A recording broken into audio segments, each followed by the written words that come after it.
खबर बैकुंठपुर से है। यहाँ पर जनपद पंचायत के अंतर्गत ग्राम सागरपुर का मामला सामने आया है, जहाँ पर आवेदक की भूमि पर जिला प्रशासन अधिकारी सहित ठेकेदार द्वारा नियम के विपरीत बने मकान पर जेसीबी चला दिया गया। कई मन्नतों पर भी जेसीबी को नहीं रोका गया। दरअसल आपको बता दें कि पूर्वजों से मिली भूमि पर कई वर्षों से वह काबिज कर जीवन यापन कर रहे थे। जिला प्रशासन के अधिकारी सहित ठेकेदार ने जेसीबी चलवा दिया, जिससे कि मकान में रखी कीमती वस्तुएं पूरी तरह से नष्ट हो चुकी हैं। आवेदन ने घटनास्थल पर पहुंचे जिला प्रशासन के अधिकारियों से पूछे जाने पर सटीक जानकारी नहीं देना उचित समझा, जिससे घटनास्थल में मकान को गिरा दिया गया। तो वहीं आवेदक दर भटकने को मजबूर है। आवेदक ने शिकायत कोरिया पुलिस को दी है, जिस पर जांच कर कार्रवाई की मांग की गई है। भारतीय जनता पार्टी पूर्व कोरबा लोगों तरफ से प्रकाशित आवेदन।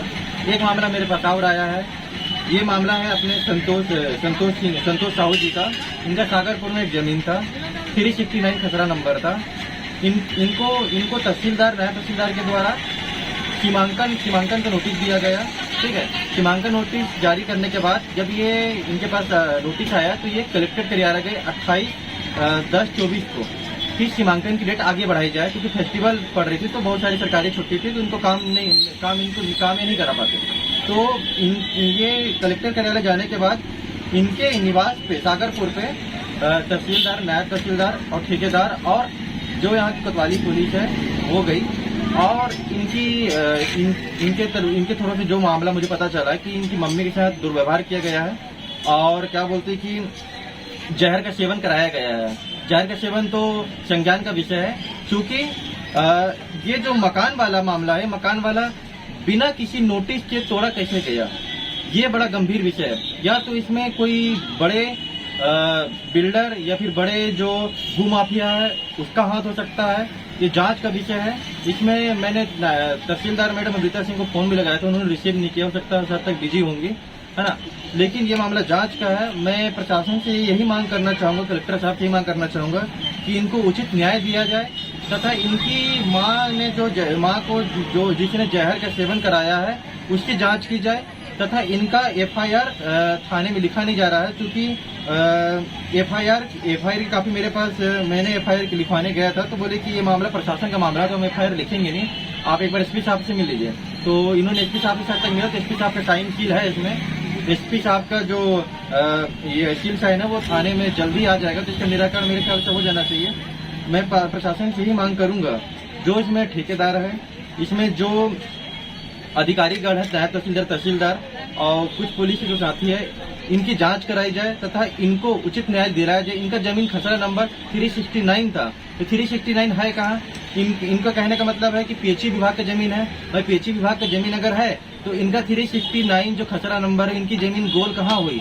या तो इसमें राय पटवारी का हाथ है, या तो इसमें ऊपर से लेकर नीचे तक जितने अधिकारी है सबका इसमें हाथ है। तो इसकी गंभीर विषय है ये बड़ा, और बहुत दुर्भाग्यपूर्ण विषय की बात है, क्योंकि ये परिवार में अकेला लड़का है और इसके घर में इसकी बहन और इसकी माँ है, पूरा बोझ इसी के ऊपर है। तो मैं प्रशासन की यही मांग करना चाहूंगा, जैसे 369 जमीन है खसरा नंबर, इसकी जमीन कहाँ पास है, इसकी सीमांकन जांच कराई जाए, तथा इसका जमीन जो वास्तव में जमीन है सागरपुर में, वो जमीन का निरीक्षण किया जाए तथा जमीन उनको दिलाया जाए। और जो इनका मकान तोड़ा गया है तहसीलदार, नया तहसीलदार के द्वारा, उसकी जांच करा जाए, क्योंकि ये अलीगल नोटिस के द्वारा इनका तोड़ा गया, बिना कोई नोटिस दिए गए इनका मकान तोड़ा गया है। ये बड़ा ही गंभीरपूर्ण मामला है, जिसकी मैं घोर निंदा करता हूं। और प्रशासन कलेक्टर साहब से मांग करता हूं मैं कि तहसीलदार, नायब तहसीलदार जो भी अधिकारी थे, इनकी विभागीय जांच कराई जाए, और विभागीय जांच कराने के बाद इनके ऊपर संक्षिप्त कार्रवाई की जाए, ताकि भविष्य में ऐसी घटना बैकुंठपुर हमारे हृदय स्थल में न हो सके,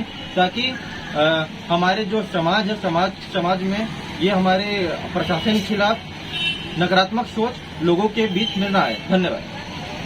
मैं संतोष साहू ग्राम सागरपुर का निवासी हूँ, और दिनांक 28 तारीख को मेरे साथ एक घटना घटी है, और यह घटना बहुत बड़ी घटना है। मुझे सीमांकन करने के लिए नोटिस दिया गया, लेकिन मेरी मामी जो है वो एक्सपायर हो चुकी थी, तो उनके कार्यक्रम में जाना था मुझे, इसलिए मैं जो है कि मैं और मेरी बहन कलेक्टर कार्यालय गए थे कि सीमांकन की तिथि आगे बढ़ाई जा सके, ताकि हम लोग जो है कि अपना पक्ष भी आगे रख सकें।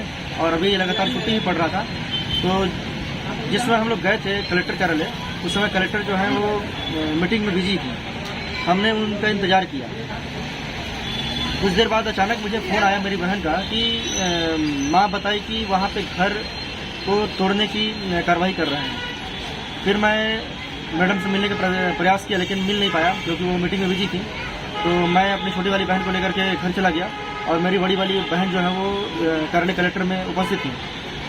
मैं जाकर देखा तो जैसे ही मैं घटनास्थल पर पहुंचा वहां पर तोड़ने की कार्रवाई चल रही थी और मैंने जाकर वहां पर नायब तहसीलदार और तहसीलदार और आपका आरआई पटवारी से मिला, उनसे पूछा कि बिना नोटिस के बिना ऑर्डर के आप कैसे तोड़ रहे हैं? आप जो है सीमांकन करने के लिए नोटिस दिए थे तो आप कैसे तोड़ दिए इसको? तो उन्होंने मैंने बोला ऑर्डर दिखाइए आप, तो उन्होंने ऑर्डर नहीं दिखाया। मैंने उस घटना का वीडियो बनाने का प्रयास किया लेकिन पुलिस वाले जो है कि जबरन मुझे मेरा मोबाइल लूटने का प्रयास किए और बोले मोबाइल अंदर रखो नहीं तो हम मोबाइल को लूट लेंगे। और मुझे जो है कि अपने पुलिस की जो गाड़ी है उसमें ले जा करके और बंद कर दिए और पकड़ के रखे रहे हम लोग को, मतलब बंदी बना कर रखे। इसके बाद फिर मैंने प्रयास किया। इसके बाद फिर जो है कि तहसीलदार मैडम से बाद में फिर किसी प्रकार से पूछा तो उन्होंने बोला कि इसको मैं तोड़वा रही हूँ, हमारे पास कोई ऑर्डर नहीं, तहसीलदार जहाँ चाहे वहाँ तोड़वा सकता है, ये सरकारी जमीन ऐसा बोल रहे हैं। तो मैं बोला बिना नोटिस के आप कैसे तोड़ देंगे? बोलती है मेरा पावर है, मैं तोड़ा सकती हूँ, ऐसा बोल रहे हैं। जबकि मेरे को कोई इसमें मतलब कोई समय नहीं दिया गया, ना सुना गया, मेरा अपना पक्ष रखने के लिए इसमें कोई समय नहीं दिया गया। और नोटिस ऐसे दिया गया जैसे कि आज कार्रवाई करना है और एक दिन पहले जो है नोटिस दिया जा रहा है। तो उस समय फिर मैं न्यायालय चला गया स्टे लेने के लिए। वो लोग बोले कि जाओ स्टे ले आओ तब हम ये कार्रवाई रुकेगा, अन्यथा नहीं रुकेगा। मैं चला गया न्यायालय और वहाँ पर मेरी माँ बस अकेले थी। तो बाद में न्यायालयीन प्रक्रिया में समय लग गया और स्थगन तो नहीं मिल पाया, लेकिन मुझे पता चला कि मेरी माँ जो है वो हॉस्पिटल में एडमिट है। हॉस्पिटल में आया और माँ से पूछा कि कैसे घटना हुआ, तो मेरी माँ बताई कि वहाँ पर ठेकेदार जो है वो मैं जब रोकने का प्रयास कर रही थी उस समय जो है कि ठेकेदार कुछ शीशी निकाला और सीधे मेरे मुंह में डाल दिया।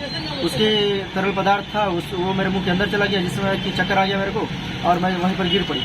इसके बाद ठेकेदार बोला कि इसको जेसीबी वाले को बोला कि यहीं पर गाड़ के इसको और मिट्टी में डाल दो।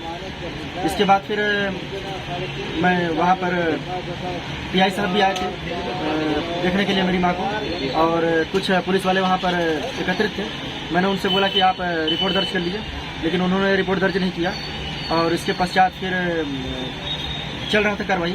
मेरी माँ बताई कि मुझे उल्टी हुआ और मैं जब यहाँ पर पहुँची तो सीधे वहाँ से मेरे को नहीं पता, वहाँ चक्कर मार दिया था मेरे को और सीधे मैं हॉस्पिटल के बेड में मेरे को होश आया। अभी दरअसल बात यह है कि मेरी माँ का एमएलसी नहीं किया जा रहा है और थाने में रिपोर्ट दर्ज नहीं किया जा रहा है। तो मैं जो है कि एसपी कार्यालय गया और वहाँ पर एक आवेदन दे दिया हूँ, जिसका मुझे रिसीविंग प्राप्त हो गया है। शासन प्रशासन से मुझे आशा है कि मुझे न्याय मिले और मेरे साथ न्याय करें, बस यही गुजारिश है। बैकुंठपुर कोरिया से कमलेश सेक्का की रिपोर्ट, TV1 इंडिया।